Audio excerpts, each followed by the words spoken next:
خلوص دل سے پکارے کوئی اگر ان کو، ہر ایک نام ہی ان کا پھر اسم اعظم ہے. ایک اسم اعظم ہمارے کارڈ میں بھی لکھا ہوا ہے، اللہم انی اسألک بان لک الحمد لا الہ الا انت المنان بدیع السماوات والارض ذو الجلال والاکرام یا حی یا قیوم. آپ صلی اللہ علیہ وسلم نے اس کے اسم اعظم ہونے پہ قسم کھائی.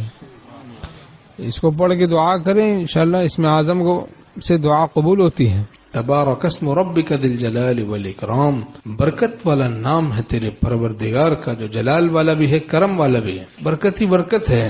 اصل میں گناہوں میں ہم پڑے ہوئے ہیں، جبھی اس کی برکات محسوس نہیں ہو رہی، نصیب نہیں ہو رہی.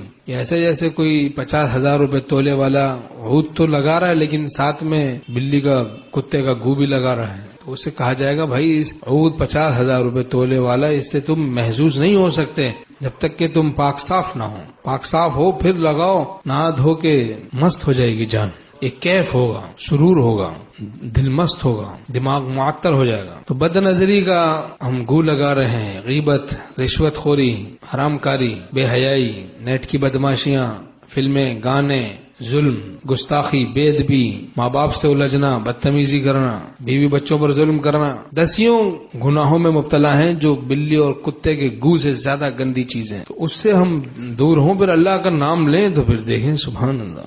اچھا، وَإِلَٰهُكُمْ إِلَٰهٌ وَاحِدٌ لَا إِلَٰهَ إِلَّا هُوَ الرَّحْمَٰنُ الرَّحِيمُ. اس میں بھی اسم اعظم ہے، حدیث شریف مضمون ہے.